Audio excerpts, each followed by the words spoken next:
அருமையான தேவனுடைய பிள்ளைகளை, ஆண்டவராகிய இயேசு கிறிஸ்துவின் நாமத்திலே உங்கள் அனைவருக்கும் என்னுடைய வாழ்த்துதலை தெரிவித்துக் கொள்கிறேன். இந்த நாளிலும் கூட நாம் ஆண்டவராகிய இயேசு கிறிஸ்து மத்தேயு 16ஆம் அதிகாரத்திலே அவர் பேசிய அந்த கடைசி நிமிடங்களை குறித்து நாம் மிகவும் ஆணித்தரமாய் நாம் தியானிக்க இருக்கிறோம். ஆகவே அந்த வசனம் மிகவும் முக்கியமானது. அதில் ஒரு காரியத்தை நான் உங்களிடத்தில் சொல்லிவிட்டு நான் செய்திக்குள்ளாய் கடந்து செல்லுகிறேன். முக்கியமாக மத்தேயு 16:16 வசனத்தை யாராவது ஒருவர் வாசியுங்கள். சீமோன் பேதுரு பிரதியுத்தரமாக, நீர் ஜீவனுள்ள தேவனுடைய குமாரனாகிய கிறிஸ்து என்றார். அல்லேலூயா. இயேசு கிறிஸ்து ஒரு போதனை செய்து கொண்டே இருக்கிறார்.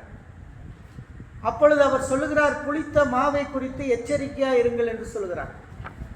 மக்கள் நினைக்கிறார்கள் அவர்கள் பரிசேயர் சதுசேயர் என்ற 2 கூட்டத்தினர் இருக்கிறார்கள். அவர்களுடைய புளித்த மாவை குறித்து எச்சரிக்கையாக இருங்கள் என்று இயேசு சொன்னதை அவர்கள் நினைத்தார்கள்.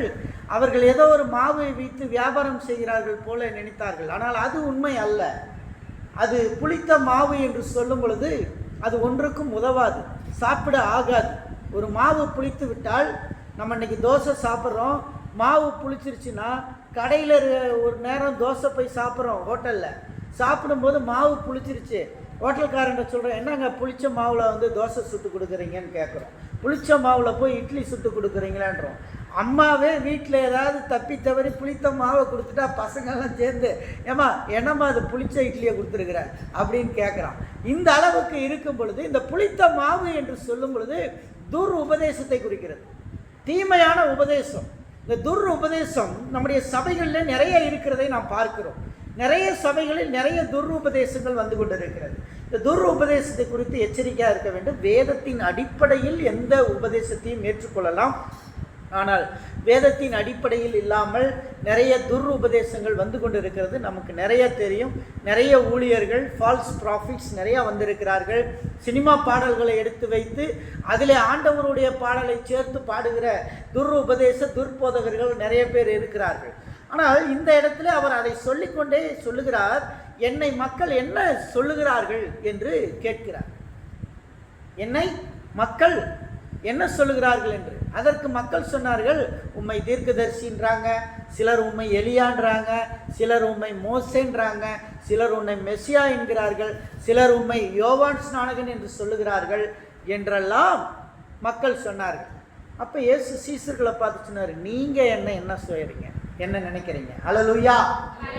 What you think about me, நீங்கள் என்ன நினைக்கிறீங்க அப்படின்னு கேட்டாங்க. அதுக்கு அந்த மத்தேயு 16:16 என்ன சொல்லுது? நீர் ஜீவனுள்ள தேவனுடைய குமாரனாகிய கிறிஸ்து. யார் சொன்னது? பேதுரு சொல்லுகிறார். பேதுரு சொன்ன உடனே அடுத்த வசனத்துல பேதுருக்கு என்ன சர்டிபிகேட் கிடைக்குது? இயேசு அவனை நோக்கி, யோனாவின் குமாரனாகிய சீமோனே, நீ பாக்கியவான், மாம்சமும் இரத்தமும் உனக்கு வெளிப்படுத்தப்படவில்லை, பிதாவின் வெளிப்பாடு பேதுருக்கு கிடைத்திருக்கிறது. அல்லேலூயா. பரலோகத்தில் இருக்கிற பிதாவின் வெளிப்பாடு பேதுருக்கு கிடைத்திருக்கிறது. அருமையான தேவனுடைய பிள்ளைகளே, நமக்கும் பிதாவின் வெளிப்பாடு கிடைக்கும். நிறைய நேரங்களில் பிதாவின் வெளிப்பாடு கிடைக்கும். பிதா கிட்ட இருந்து நமக்கு நேரடியாக ஆவியானவர் பேசுவார். ஆவியானவர் நேரடியாக நம்மளோட பேசுவார். சில நேரங்களில் ஆவியானவருக்கு எதிராக பேசுவோம். இதே பேதுரு இந்த 16ஆம் வசனத்தில் பிதாவின் வெளிப்பாடு கிடைச்சிருச்சு. அதே பேதுருக்கு 23வது வசனத்தை படிங்க. 23வது வசனம்.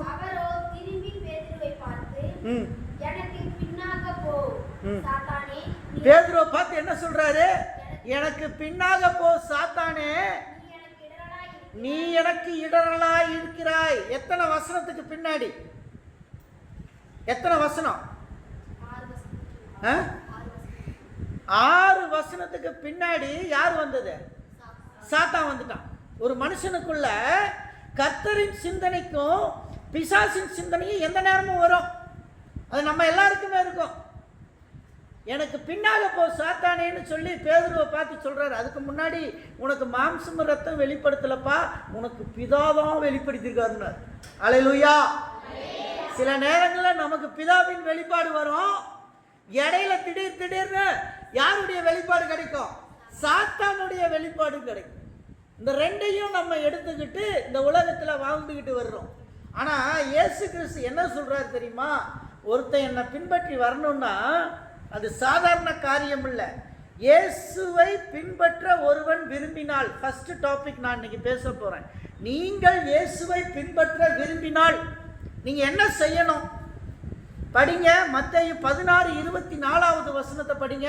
அப்பொழுது இயேசு தம்முடைய சீஷர்களை நோக்கி, ஒருவன் என்னை பின்பற்றி வர விரும்பினால் அவன் தன்னைத்தான் வெறுக்க வேண்டும். தன்னைத்தான் வெறுத்து தன் சிலுவையை எடுத்துக்கொண்டு என்னை பின்பற்ற கடவன். இயேசுவை பின்பற்றுவது சாதாரணமான காரியம் அல்ல.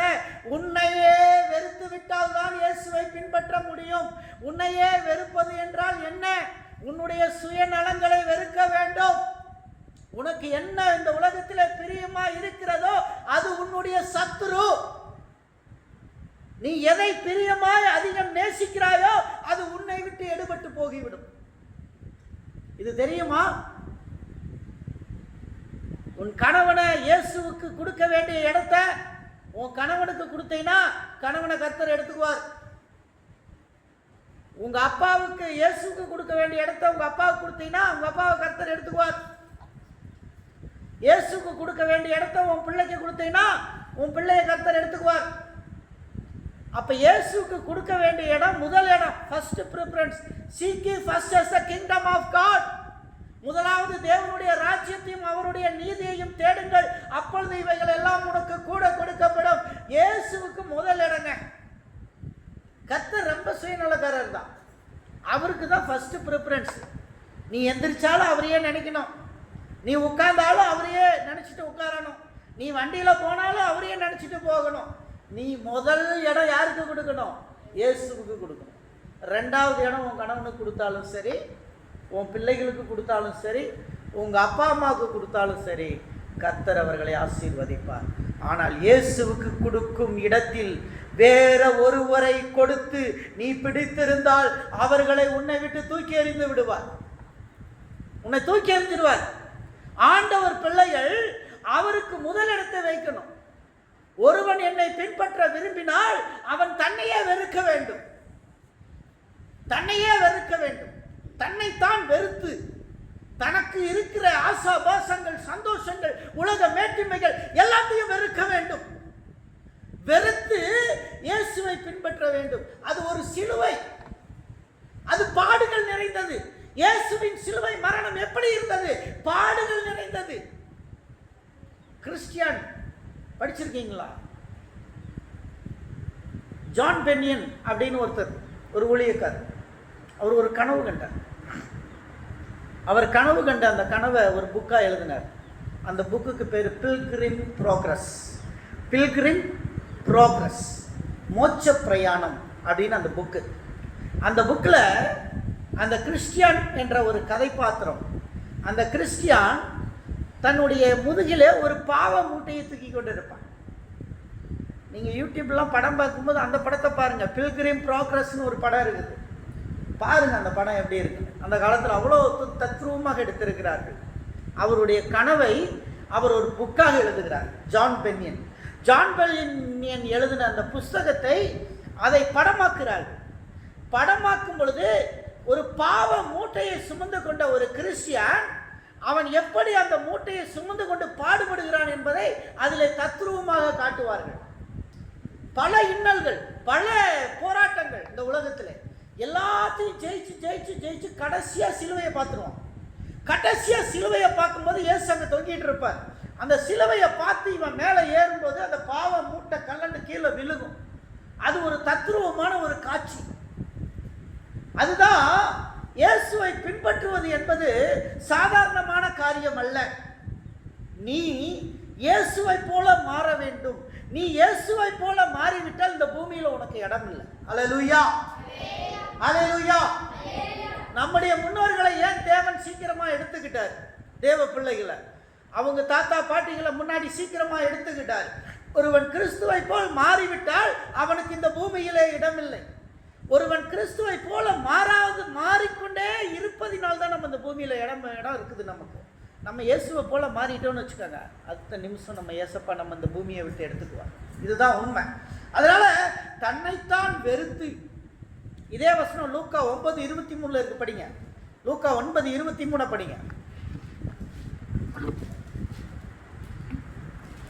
9:23.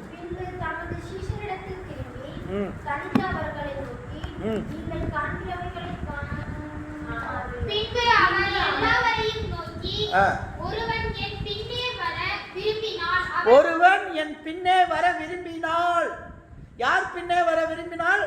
ஏசப்பாவின் பின்னே வர விரும்பினால். அருமையான பிரதர்ஸ் அண்ட் சிஸ்டர்ஸ், இன்னைக்கு நீங்க ஏசப்பா பின்னாடி வர விரும்பினா என்ன நடக்கணும்? உன்னையே வெறுத்து தன் சிலுவையை அனுதினமும் எடுத்துக்கொண்டு, அனுதினமும் எவ்ரிடே, ஒவ்வொரு நாளும் சிலுவையை எடுக்கணும். அல்லேலூயா. ஒவ்வொரு நாளும் சிலுவையை எடுத்துக்கொண்டு என்னை பின்பற்ற கடவன். அல்லேலூயா. கிறிஸ்துவ பாடுகள் பயங்கரமானது. பெர்க்மன்ஸ் அழகான ஒரு பாட்டை பாடியிருப்பார். உன்னையே வெறுத்து விட்டால் ஊழியம் செய்திடலாம், சுயத்தை சாகடித்தால் சுகமாய் வாழ்ந்திடலாம். உன்னையே வெறுத்து விட்டால் ஊழியம் செய்திடலாம், சுயத்தை சாகடித்தால் சுகமாய் வாழ்ந்திடலாம். பெயர் புகழ் எல்லாமே இயேசுவின் நாமத்துக்கே, பெயர் புகழ் எல்லாமே இயேசுவின் நாமத்துக்கே. இந்த பாட்டில் அருமையா அவர் இந்த வசனத்தை வச்சுதான் எழுதியிருக்காரு. அல்லேலூயா. உன்னையே வெறுத்து விட்டால் நீ ஊழியம் செய்திடலாமோ? சுயம் சாக வேண்டும். சுயம் செத்தால் தான் நீ இயேசுவை பின்பற்ற முடியும். சுயம் என்றால் என்ன? உலகத்தில் அனுபவிக்கக்கூடிய சந்தோஷங்கள் எல்லாம் சுயம். அதைத்தான் சுயம் என்று சொல்லுகிறது வேதவசனம். உலகத்தின் சந்தோஷம் உனக்குள் சாக வேண்டும். அது செத்ததே ஆயிர். கோதுமை மணியானது நிலத்தில் விழுந்து செத்ததே ஆனால் அது மிகுந்த பலன் கொடுக்கும். அல்லேலூயா. கோதுமை மணி, அதுக்கு மேல ஒரு ஷெல் இருக்கும். அந்த கோதுமை மணியும் மனிதனையும் ஒப்பிடுகிறார். கோதுமை மணியானது நிலத்தில் விழுந்து செத்ததே ஆனால் அது மிகுந்த பலனை கொடுக்கும். கோதுமை மணி நிலத்தில் விழுந்து விட்டது, அது மேல இருக்கிற ஷெல் உடையும்.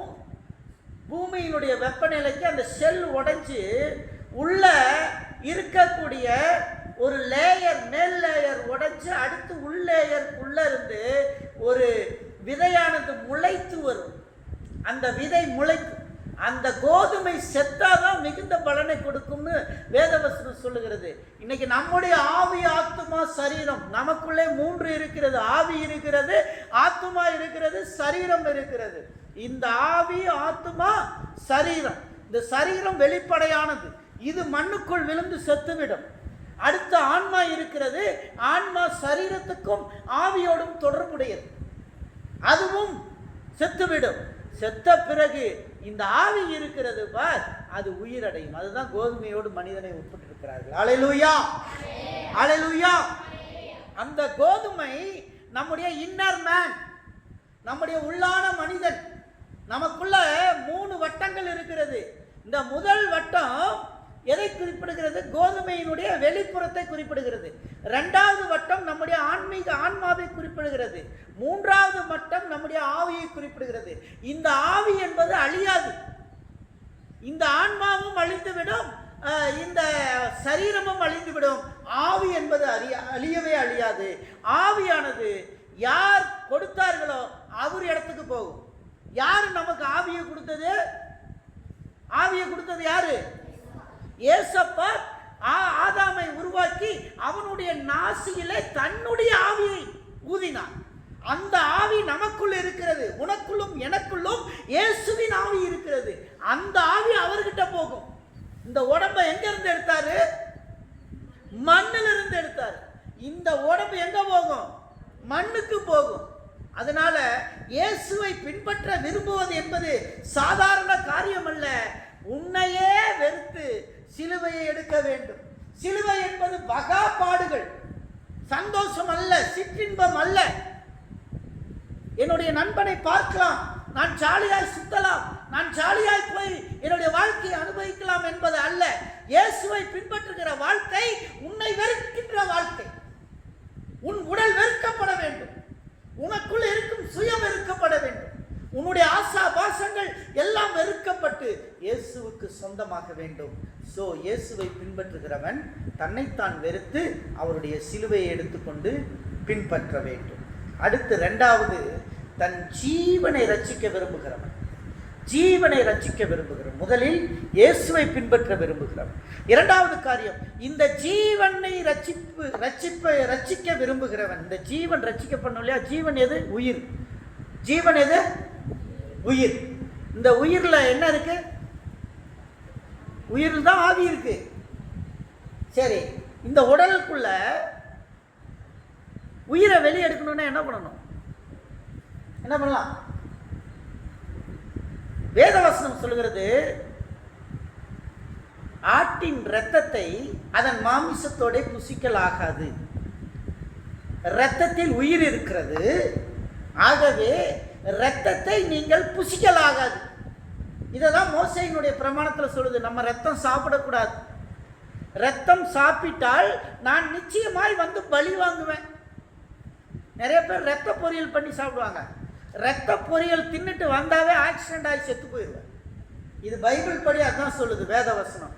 ரத்த பொரியல் சாப்பிடக்கூடாது.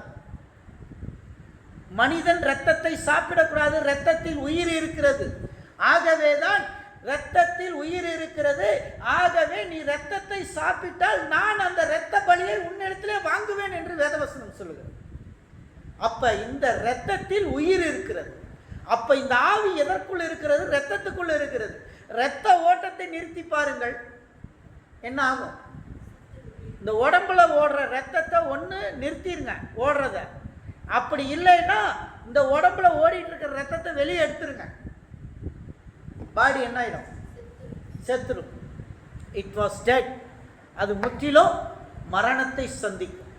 அருமையான தேவனுடைய பிள்ளைகளே, ஜீவனை ரட்சிக்க விரும்புகிறவன். மத்தேயு 16:25 வாசிங்க. ஏசப்பா சொல்றார், ஐயோ என் உயிரை நான் ரட்சிச்சுக்கிறேன், நானே ரட்சிச்சுக்கிறேன், எனக்கு யாரும் துணையும் வேண்டாம், எனக்கு எல்லா திறமையும் இருக்கு, எனக்கு என் சொந்த பந்தம் என் சகோதரிகள் மட்டும் போதும், எனக்கு வேற யாரும் வேண்டாம் இந்த உலகத்தில், எனக்கு இந்த உலகத்தில் எனக்கு வேற யாரும் தேவையில்லை என்று சொல்லி போய்கொண்டிருந்தால் உன் ஜீவனை ரட்சிக்க விரும்பினால் நீ இழந்து போவாய். வேதவசனம் படிக்கிறத படிங்க.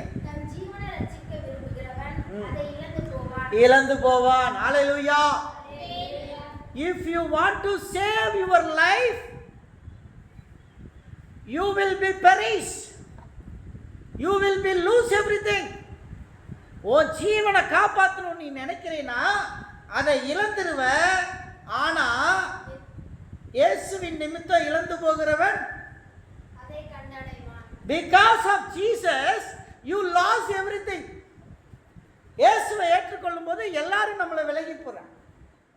உலகம் நம்மளை வெறுக்குது. நமக்கு நெருங்கினவர்கள் நம்மளை வெறுத்துறாங்க. ஏசப்பாவை ஏற்றுக்கிட்டா நம்முடைய ஃப்ரெண்ட்ஸு பாய் ஃப்ரெண்டு ஓடி போயிடுறான். ஏசப்பாவை ஏற்றுக்கிட்டா நீ உன் பாய் ஃப்ரெண்டு உங்ககிட்ட வரும்போது அவன்கிட்ட ஏசப்பா பற்றி சொல்லிப்பார், ஓடி போயிருக்கான். ஹல்லேலூயா, ஹல்லேலூயா. அவங்ககிட்ட இயேசுவை மட்டும் சொல்லிப்பாரு, வேண்டாண்டா வம்புன்னு ஓடி போயிடுவான். அதுதான் இங்க சொல்லுது. இயேசுவின் நிமித்தம் நீங்க எதை எதை இழக்கிறீங்களோ, ஹல்லேலூயா, because of Jesus, இயேசுவின் நிமித்தம் நீ எதை இழக்கிறாயோ, அருமையான தேவனுடைய பிள்ளையே, இயேசுவுக்காக உன் தந்தையை இழக்கலாம், இயேசுவுக்காக உன் சகோதர சகோதரிகளை இழக்கலாம், இயேசுவுக்காக உன் குடும்பத்தை இழக்கலாம். இயேசுவுக்காக எதை இழக்கிறாயோ அதை கண்டடைவ. அல்லேலூயா. அதை கண்டடைவ. எதை கண்டடைவப்பா? அப்படிதான் வசனம் சொல்லுது. படிங்க, லூக்கா 9:24. தன் ஜீவனை ரட்சிக்க விரும்புகிறவன் அதை இழந்து போவான். என்னை நிமித்தமாக தன் ஜீவனை இழந்து போகிறவன் அதை ரட்சித்துக் கொள்வான். அல்லேலூயா. ஏசப்பானால உன் உயிர் போகுதுன்னு வச்சுக்கோ, சொர்க்கத்துல உனக்கு நித்திய ஜீவன் கிடைக்கும். இங்க அவர் சொல்றது நித்திய ஜீவனை பத்தி சொல்லிட்டு இருக்காரு. அல்லேலூயா. நித்திய ஜீவன் நமக்கு இந்த உலகத்தின் வாழ்வை பத்தி நம்ம கிறிஸ்தவர்கள் பார்க்கறது இல்லை. நம்ம எல்லாரும் சபைக்கு வர்றோம், ரட்சிக்கப்பட்டோம், ஞானஸ்நானம் எடுத்தோம். உலகத்தில் இருக்கிறதுக்கா இல்லை, சொர்க்கராஜ்யம் போகணும். ஏசப்பா சீக்கிரம் வரப்போகிறாங்க. அவங்க வர்றதுக்கு முன்னாடி நடக்கக்கூடிய அடையாளமெல்லாம் நடந்துக்கிட்டு இருக்கு. செங்காலை பலியிடுதல் நடந்துருச்சு, ட்ரையல் பார்த்துட்டாரு. நெத்தனியாகோ என்ன பண்ணார்? செங்காலை பலியிட்டார் எருசலேமில். தெரியுமில்ல, இந்த ஜூலையில் நடந்துச்சு. செங்காலையை கண்டுபிடிச்சாங்க. செங்காலையை கண்டுபிடிச்சி அமெரிக்கா தேசத்துலேருந்து அந்த காளையை கொண்டு வந்து இறக்குனாங்க, 2 காளையை. அதில் ஒரு காளையை 2 வருஷத்துக்குள்ளே பலியிடணும். அந்த காளையை, அந்த காளையில் ஒரு காளையை தயார் செஞ்சுட்டு இருந்தாங்க. அப்புறம் என்ன பண்ணாங்க தெரியுமா? ஆசாரிய முறைமையின்படி லேவி கோத்திரத்தார் தான் ஆசாரியனா வர முடியும். லேவி கோத்திரத்தாரை கண்டுபிடிச்சிட்டாங்க. ஒரு ஜென்ராலஜியை வச்சு கண்டுபிடிச்சி நீதான் லேவி கோத்திரத்தார்னு அவனுக்கு வந்து ட்ரைனிங் கொடுத்துட்டாங்க. நீ எப்படி பலியிடணும், என்ன மாதிரி ட்ரெஸ் பண்ணணும், நீ எப்படி ஆசாரிப்பு கூடாரத்தை சுற்றி வரணும், எல்லாம் சொல்லி கொடுத்துட்டாங்க. போன 12ஆம் தேதின்னு நினைக்கிறேன், 12ஆம் தேதி 7ஆம் தேதியோ, ஜூலை 7 அதை சாக்ரிஃபைஸ் பண்ணி, அந்த செங்காலையை சாக்ரிஃபைஸ் பண்ணி, அந்த செங்காலையை வந்து பலிபீடத்தில் வச்சு எரித்து ட்ரையல் பார்த்துட்டாங்க. Trial was success. இன்னொன்று தெரியுமா? பெஞ்சமின் நெத்தனியாகுன்ற ஒரு தலைவர் இருக்கிறார் இஸ்ரேலுக்கு. அவர் என்ன எழுதி வச்சுட்டு போனார் தெரியுமா? ஒரு வேத வசனத்தை எழுதி அந்த புலம்பல் சுவரில் மாட்டிட்டு ஈரானோட யுத்தத்துக்கு போனார். இதெல்லாம் யாரும் நம்ம நினைக்கிறது இல்லை. இதெல்லாம் எவ்வளோ ட்ரூவாக நடந்துக்கிட்டு இருக்கு வேத வசனம். கடைசி காலத்தில் இப்போ நீங்கள் படித்த இந்த மத்தேயிலேயே சொல்லுது, நீங்கள் வானத்தை பார்த்தோன்னா மழை வருதுன்னு சொல்கிறீங்க, ஆனால் கர்த்தர் கொடுக்கும்போது இயற்கை சீற்றத்தை யாரும் கணிக்க முடியாது. இட்டாலியில் வெள்ளம், பயங்கரமான வெள்ளம் அடிச்சிருச்சு. ஹரிக்கேன் வெதர், பயங்கரமான புயல் வீசியிருக்கு அமெரிக்காவில் 3 இடத்துல வீசியிருக்கு. 3 இடமும் தண்ணியில் நிரம்பி ஒன்றுமே பண்ண முடியல மக்களால். சேவ் மீன்னு கத்துறாங்க மக்கள், ஒன்றும் பண்ண முடியல. வேத வசனம் அப்படியே நிறைவேறி கொண்டு இருக்கிறது. ஆர்டிஃபிஷியல் இன்டெலிஜென்ட் வந்து விட்டது. மனுஷனை இனிமேல் வேலை செய்ய வேண்டாம், ஆர்டிஃபிஷியல் இன்டெலிஜென்ட்டை வச்சு வேலை செஞ்சுக்கலான்றான். ஆர்டிஃபிஷியல் இன்டெலிஜென்ட் போய் நாற்று நடுது, அதே விதை விதைக்குது, அதே களை பறிக்குது. இன்னைக்கு எனக்கு பிரியாணி செஞ்சு கொடுன்னா ஆர்டிஃபிஷியல் இன்டெலிஜென்ட் அழகாக காயை நறுக்கி கரெக்டாக பிரியாணி செஞ்சு பாத்திரத்தை இறக்கி கொடுது. ஆர்டிஃபிஷியல் இன்டெலிஜென்ட் கொஞ்ச நாளில் மனுஷன் தேவையில்லை, ஆர்டிஃபிஷியல் இன்டெலிஜென்ட்டை வச்சுக்கலாம். வீட்டில் ஆர்டிஃபிஷியல் இன்டெலிஜென்ட்டை வச்சுட்டு குழந்தைய ஆர்டிஃபிஷியல் இன்டெலிஜென்ட் கையில் கொடுத்துட்டு போயிடா, நீ வளர்த்தி பால் டைமு கொடுத்து அந்த குழந்தைய அழுகாமல் பார்த்துக்கணும், அது அழுகாமல் பார்த்துக்குது ஆர்டிஃபிஷியல் இன்டெலிஜென்ட். மனைவி தேவையில்லைன்றான், மனைவினால டார்ச்சர் ஓவர் ஆகுது, ஆர்டிஃபிஷியல் இன்டெலிஜென்ட்டை வாங்கி வச்சிடறான். எப்பயும் உன்ட்ட சந்தோஷமாக பேசணும், என்னுடைய சைக்காலஜிக்கு ஏற்ற மாதிரி பேசணும், ஆர்டிஃபிஷியல் இன்டெலிஜென்ட் வாங்கி வச்சிடறேன். மனைவினா டார்ச்சர் பண்ணுவான், எல்லாம் கேட்பா, கணக்கு கேட்பா, அந்த கணக்கு என்னாச்சு, இது என்னாச்சு, உன்னை டென்ஷன் பண்ணுவான். அதனால ஆர்டிஃபிஷியல் இன்டெலிஜென்ட்டை வாங்கி வச்சுக்கோ, அவன் பார்த்துக்கிறான்றான். எல்லாம் பண்ணிட்டான். ஒரு ஆர்டிஃபிஷியல் இன்டெலிஜென்ட் என்ன பண்ணுச்சு தெரியுமா? இப்போ ரீசெண்டாக 2 நாளைக்கு முன்னாடி அந்த ஆர்டிஃபிஷியல் இன்டெலிஜென்ட்டு அவன் மிரட்டிட்டான். ஆர்டிஃபிஷியல் இன்டெலிஜென்ட்டை மிரட்டிட்டான். அது சொல்லிச்சு, இங்கே பாரு தம்பி, ஜாக்கிரதையாக இருந்துக்கோ, நீ எங்கெங்க பெட வேலை பண்ணுறியோ எல்லாம் எனக்கு தெரியும், உன் பொண்டாட்டிக்கு சொல்லிவிடுவேன். அல்லேலூயா, அல்லேலூயா. உன் பொண்டாட்டிக்கிட்ட சொல்லிவிடுவேன், ஒழுங்கு மரியாதைக்கு வேலைக்கு போ, ஒழுங்கு மரியாதைக்கு வேலைக்கு போய் இப்படியே உட்காந்து மொபைல் நோண்டுற, நீ யாருக்கிட்ட நோண்டுறன்னு எனக்கு தெரியும். ஏஐ சொன்னதுங்க, 2 நாளைக்கு முன்னாடி செய்தியில் வந்துச்சு. அவரை மிரட்டிருச்சு.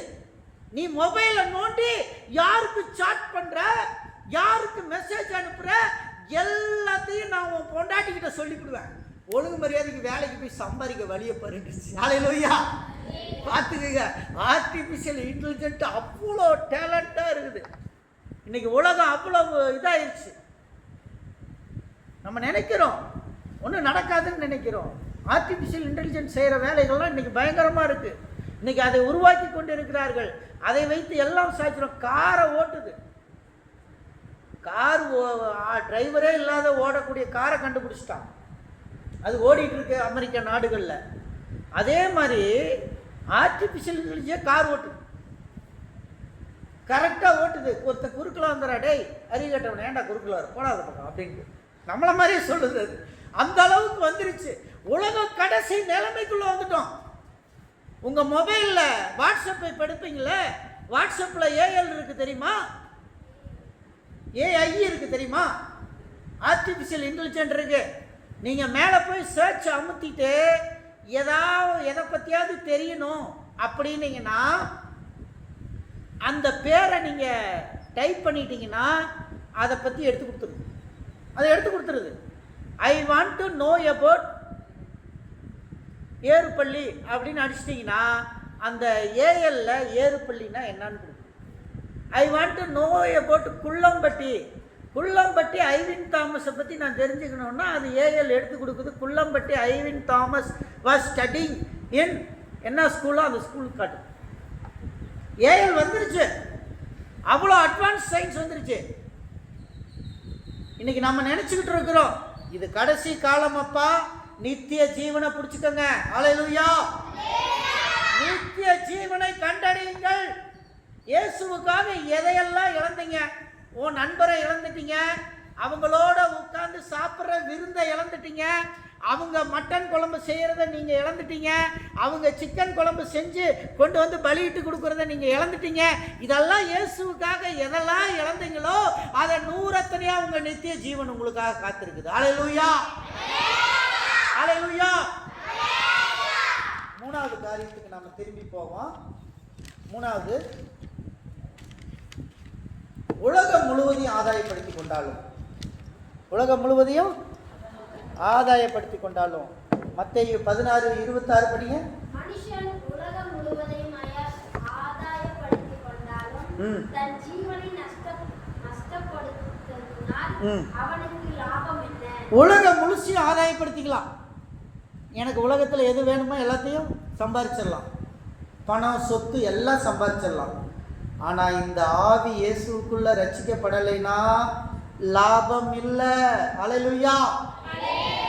உன் பணத்தை கொண்டு எங்கேனாலும் நீ போடு, இன்வெஸ்ட் பண்ணலாம். இன்றைக்கி நிறைய இன்வெஸ்ட்மெண்ட்டு, நான் அங்கே இன்வெஸ்ட் பண்ணுறேன் இங்கே இன்வெஸ்ட் பண்ணுறேன், நிறைய பேர் ஃபோன் பண்ணுவான். எங்கேயும் இன்வெஸ்ட் பண்ணாதீங்க, எல்லாம் ஏமாத்து வேலை.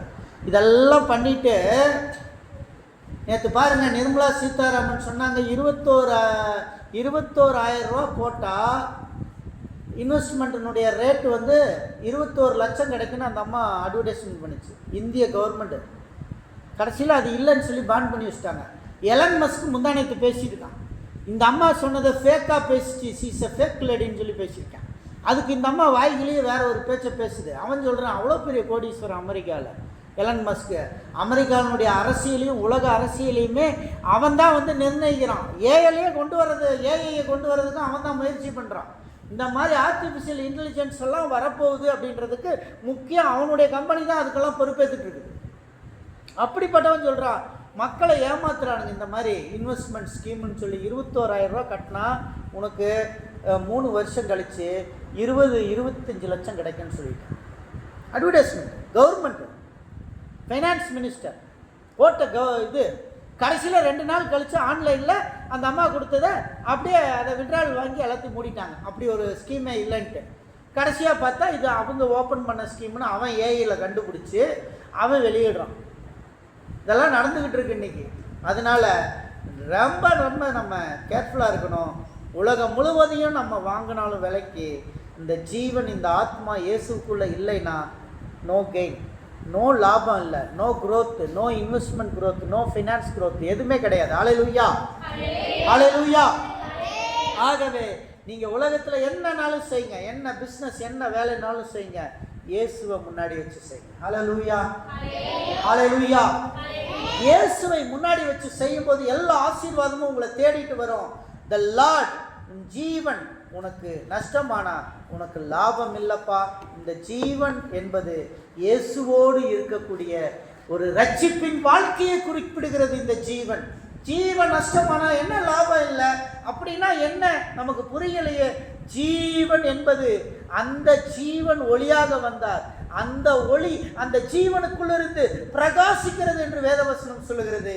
ஆகவே இந்த ஜீவனை நஷ்டப்படுத்தாதே, உன்னுடைய ஆன்மாவை நஷ்டப்படுத்தாதே.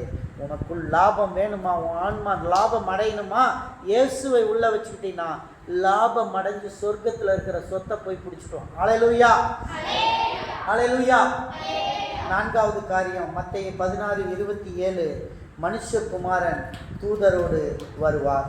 மனுஷகுமாரன் தம்முடைய பிதாவின் மகிமை பொருந்தினவராய் தம்முடைய தூதரோடும் கூட வருவார். ஹல்லேலூயா. மனுஷகுமாரன் எப்படி வருவாரு? பிதாவின் மகிமை பொருந்தினவராய், பிதாவின் மகிமை பொருந்தினவராய் தம்முடைய தூதரோடும் கூட வருவார். யாரோட வருவாரு? தூதர்களோடு வருவார் இந்த பூமிக்கு. நமக்கு இருக்கிற ஒரே நம்பிக்கை அதுதான். இயேசு மற்ற எந்த மதத்துலேயும் அது கிடையாது. செத்து போயிட்டா எங்கே போகிறானே அவனுக்கு தெரியாது. ஆனால் நமக்கு செத்த பிற்பாடு ஒரு வாழ்க்கை இருக்குது, அது பரலோகம்னு நமக்கு தெரியும். ஹல்லேலூயா. அதே இயேசு எப்படி போனாரோ அப்படியே வருவார். அவர் எப்படி போனாரோ அப்படியே வரப்போகிறார். தூதரோட வருவார். வந்து என்ன பண்ணுவார் உங்களை? அப்பொழுது அவனவன் கிரியைக்கு தக்கதாக அவனவனுக்கு பலனளிப்பார். கிரியைக்கு தக்கதாக பலன் கொடுப்பார். அருமையான தேவனுடைய பிள்ளையே, நீ நல்ல கிரியை செய்திருந்தால் உனக்கு நல்ல பலனை கொடுப்பார். நீ கெட்ட கிரியை செய்திருந்தால் உனக்கு கெட்ட பலனை கொடுப்பார். உன்னுடைய கிரியை எப்படி இருக்கிறது என்று பார்த்துக்கொள். நீ எத்தனை பேரை கஷ்டப்படுத்தியிருக்கிறாய் என்று பார்த்துக்கொள். எத்தனை பேரை வேதனைப்படுத்தியிருக்கிறாய் என்று பார்த்துக்கொள். எத்தனை சேஷ்டைகள் செய்திருக்கிறாய் என்று உன்னை நீயே அலசி ஆராய்ந்து கொள். இயேசு வரும்போது உன் கிரியையை பார்ப்பாரு. இயேசு வரும்போது தூதரோட ஏன் வர்றாரு? அவரு ஒரு நியாயாதிபதியா வர்றாரு. அவர் உன்னை பார்த்து வந்து சொந்தம் கொண்டாடுவார். எப்படி சொந்தம் கொண்டாடுவார்? என் மகன் சொந்தம் கொண்டாடுவார். ஆனால் உனக்கான தண்டனை இருக்கிறது.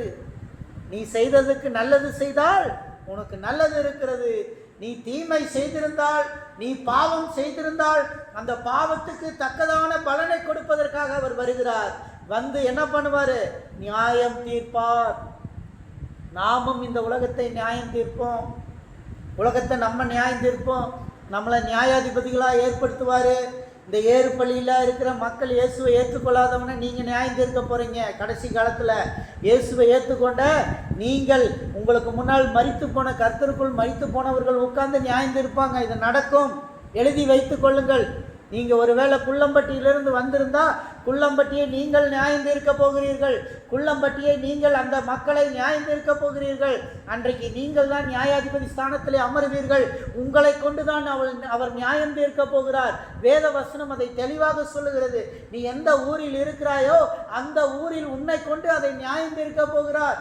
இது நிச்சயமாய் நடக்க போகிறது என்பதை மறந்து விட வேண்டாம். கர்த்தர் உங்களை நியாயாதிபதிகளாக, நாமும் நியாயம் தீர்ப்போம், நாமும் நியாயம் தீர்க்கப்படுவோம். நாம் நீதிமான்களாய் இருந்தால் நாம் மற்றவர்களை நியாயம் தீர்ப்போம். ஹல்லேலூயா.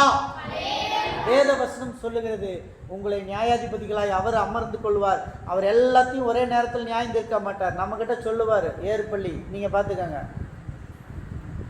புள்ளம்பட்டியை நீங்கள் பார்த்துக்கப்பா, நியாயம் தீர்க்க. மக்களை நம்ம தான் நியாயம் தீர்க்கணும். சொல்லி வச்சிரு, நான் தான் நியாயாதிபதியாக வருவேன். ஹல்லேலூயா, ஹல்லேலூயா. எச்சரிக்கையோடு ஏசப்பா வரும்போது நாம தான் நியாயாதிபதிகள். ஏசப்பா வரும்பொழுது நம்ம தான் நியாயாதிபதிகளாக இருக்கிறோம். அவங்கவுங்க கிரியைக்கு தக்கதாக கர்த்தர் வந்து என்ன செய்வார்? பலன் கொடுப்பார். இன்றைக்கு உங்கள் கிரியைக்கு தக்கதாக நீங்கள் நல்ல கிரியைகளை செஞ்சுருக்கீங்களா, கெட்ட கிரியைகளை செய்திருக்கீங்களா? ஒருவேளை இந்த செய்தியை கேட்டுக்கொண்டு இருக்கும் பொழுது நீங்கள் உங்கள் மனசில் என்ன கிரியை, கெட்ட கிரியைகள் தோன்றுச்சோ நான் பேசிகிட்டு இருக்கும்போது நீங்கள் பண்ண என்ன தவறு தோன்றுச்சோ எல்லாம் முழங்கால் போட்டு மன்னிப்பு கேளுங்க. எல்லாரும் முழங்கால் போடுங்க, மன்னிப்பு கேளுங்க. கர்த்தருடைய கரத்தில் கேட்போம். நான் பேசிகிட்டு இருக்கும்போது உங்களுடைய தவறுகள் எல்லாம் முன்னாடி வந்திருக்கும். நீங்கள் செஞ்ச தவறுகள், துரோகங்கள் எல்லாம் முன்னாடி வந்திருக்கும். என்னென்ன காரியங்களை நீங்கள் செஞ்சீங்களோ எல்லாம் முன்னாடி பிக்சர் மாதிரி வந்திருக்கும். நான் பேசிகிட்டு இருக்கும்போது உங்களுக்கு பிக்சராக வந்திருக்கும். ஏசப்பா, நான் அந்த தப்பை பண்ணிட்டேன் ஏசப்பா, இனிமேல் செய்ய மாட்டேன்னு மன்னிப்பு கேளுங்க.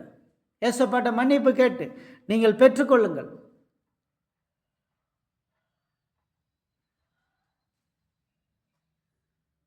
அன்பின் கர்த்தாவே, கடந்த நாட்களிலே நாங்கள் ஏதாவது உமக்கு விரோதமாக, பரத்துக்கு விரோதமாக, உமக்கு விரோதமாக பாவம் செய்திருந்தோம் என்று சொன்னால் எங்கள் பாவத்தை அறிக்கையிடுகிறோம். உம்முடைய சமூகத்திலே நீர் வரும்பொழுது நாங்கள் குற்றமற்றவர்களாய் நிற்கத்தக்கதாக எங்களை உம்முடைய சமூகத்திலே ஒப்புவிக்கிறோம். ஆசீர்வதியும், பலப்படுத்தும், பாதுகாத்துக் கொள்ளும்.